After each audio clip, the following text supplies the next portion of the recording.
నమస్తే welcome to సంధ్యా సమయం నేను మీ ఆదిత్య ముందుగా బులెటిన్ హెడ్లైన్స్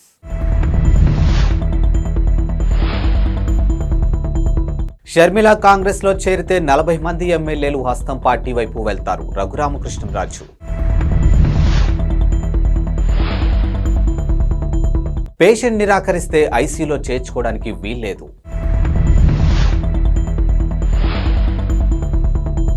కొలరాడో సుప్రీంకోర్టులోకి తుపాకీతో చొరబడ్డ దుండగుడు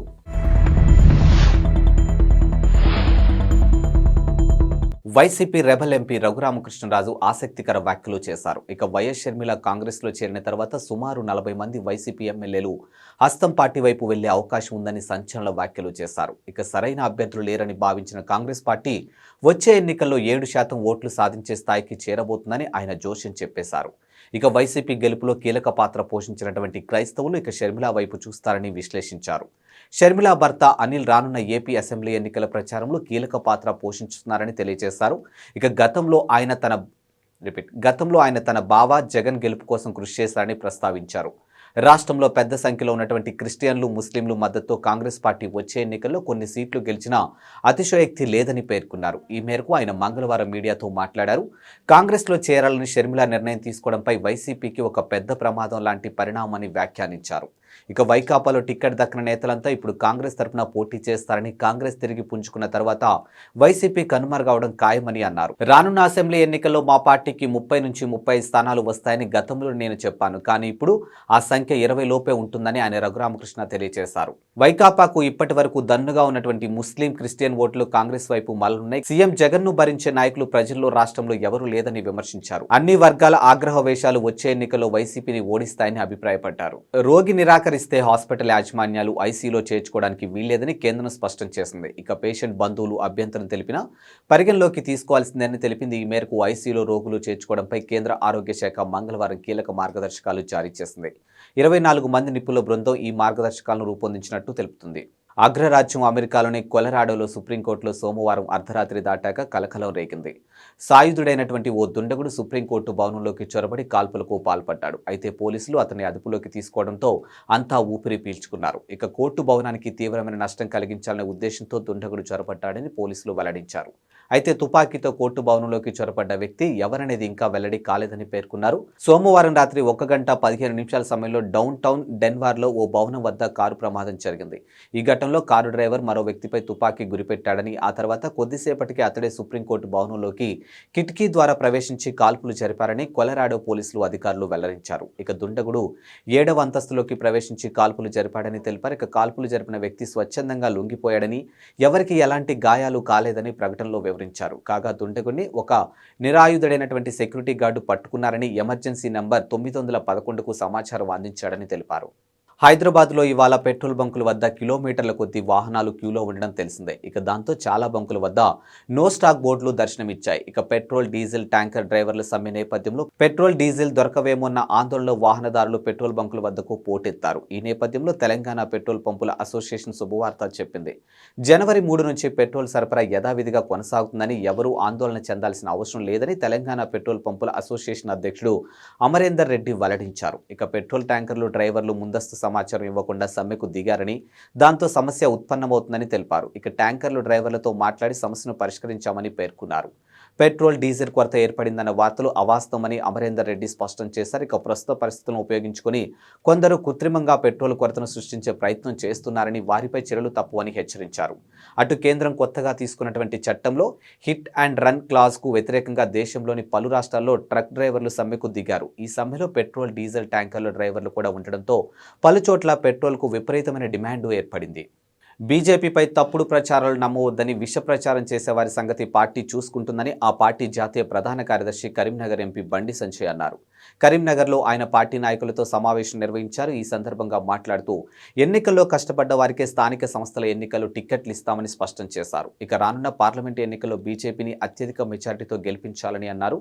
త్వరలో 20,000 మందితో క్షేత్రస్థాయిలో కార్యకర్తల సమ్మేళనం నిర్వహిస్తామని వెల్లడించారు. ఇక బీఆర్ఎస్ ను కుకటి వేలతో పెకిలిద్దామని పిలుపునిచ్చారు. ఇక తెలంగాణ తెలంగాణ ఆర్థిక పరిస్థితి బాగా లేదని అన్నారు. ఇక ఉద్యోగులకు వేతనాలు కూడా డబ్బులు లేవని పేర్కొన్నారు.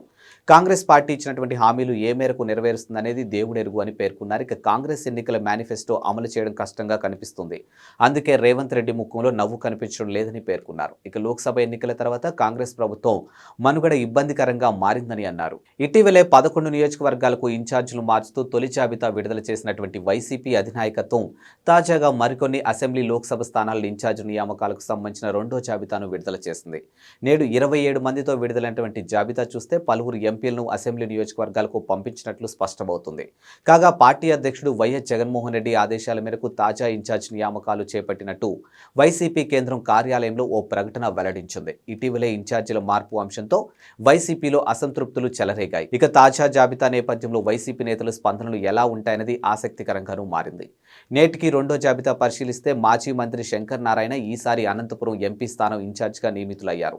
ఇక హిందూపురం ఎంపీ స్థానం నుంచి గోరంట్ల మాధవ్కు బదులు ఇవాళే పార్టీలో చేరిన జె శాంతాకు అవకాశం ఇచ్చారు. అరకు ఎంపీ స్థానం ఇన్ఛార్జిగా కొండగుల్లి భాగ్యలక్ష్మికి నియమితులయ్యారు. అరకు సిట్టింగ్ ఎంపీ గొండేటి మాధవి ఈసారి అరకు ఎంపీ స్థానం నుంచి ఎమ్మెల్యేగా పోటీ చేయనున్నారు. వైఎస్ఆర్టీపీ అధినేత్రి వైఎస్ షర్మిల ఇంట త్వరలో శుభకార్యం జరగనుంది. ఇక షర్మిల బ్రదర్ అనిల్ కుమార్ దంపతుల కుమారుడు రాజారెడ్డి ఓ ఇంటివాడు కాబోతున్నాడు. రాజారెడ్డి పెళ్లి ఫిబ్రవరి 17న అట్లూరి ప్రియాతో జరగనుంది. ఈ నేపథ్యంలో షర్మిల నేటి సాయంత్రం తనయుడు రాజారెడ్డి కాబోయే కోడలు అట్లూరి ప్రియాతో కలిసి ఇడుపులపాయ చేరుకున్నారు. అక్కడ తండ్రి వైఎస్ రాజశేఖర రెడ్డి సమాధిని సందర్శించారు. ఇక తనయుడి పెళ్లి పత్రికను తండ్రి సమాధి వద్ద ఉంచిన షర్మిల ఆశీస్సులు అందుకున్నారు. ఈ సందర్భంగా వారితో వైఎస్ విజయమ్మ కూడా ఉన్నారు. రానున్న లోక్సభ ఎన్నికల్లో తెలంగాణ బీజేపీ 17 స్థానాల్లో ఒంటరిగా పోటీ చేయనుందని, జనసేనతో పొత్తు ఉండకపోవచ్చని కేంద్ర మంత్రి బీజేపీ తెలంగాణ రాష్ట్ర అధ్యక్షుడు కిషన్ రెడ్డి పేర్కొన్నారు. ఇక మంగళవారం ఆయన మీడియాతో మాట్లాడుతూ పవన్ కళ్యాణ్ నేతృత్వంలో జనసేన ప్రస్తుతం ఎన్డీఏలో భాగస్వామిగా ఉందని స్పష్టం చేశారు. అయితే ఏపీలో పార్టీతో పొత్తు అంశంపై తమ మధ్య చర్చకు రాలేదని అన్నారు. ఇక బీజేపీ శాసనసభాపక్ష నేతలు అమిత్ షా వచ్చినప్పుడే ప్రకటించాల్సిందేనని, కానీ ఆలస్యమైందని పేర్కొన్నారు. ఢిల్లీ నుంచి పరిశీలకులు వస్తారని, వారు ఎల్పీపై ప్రకటన చేస్తారని తెలిపారు. అసెంబ్లీ ఎన్నికల్లో మహిళలకు, బీసీలకు తాము ప్రాధాన్యత ఇచ్చామని, లోక్సభ ఎన్నికల్లో వారికి ప్రాధాన్యత ఉంటుందని అన్నారు. ఇక పార్లమెంటు ఎన్నికల కోసం 90 రోజుల యాక్షన్ ప్లాన్ను సిద్ధం చేసినట్లు తెలిపారు. ఫిబ్రవరి చివరి వారం లేదా మార్చి మొదటి వారంలో ఎన్నికల షెడ్యూల్ రావచ్చని అభిప్రాయపడ్డారు. మెట్రో రైల్ రెండో దశ ప్రతిపాదనలపై డీపీఆర్ ట్రాఫిక్ స్టడీస్ త్వరగా పూర్తి చేయాలని ముఖ్యమంత్రి రేవంత్ రెడ్డి మంగళవారం అధికారులను ఆదేశించారు.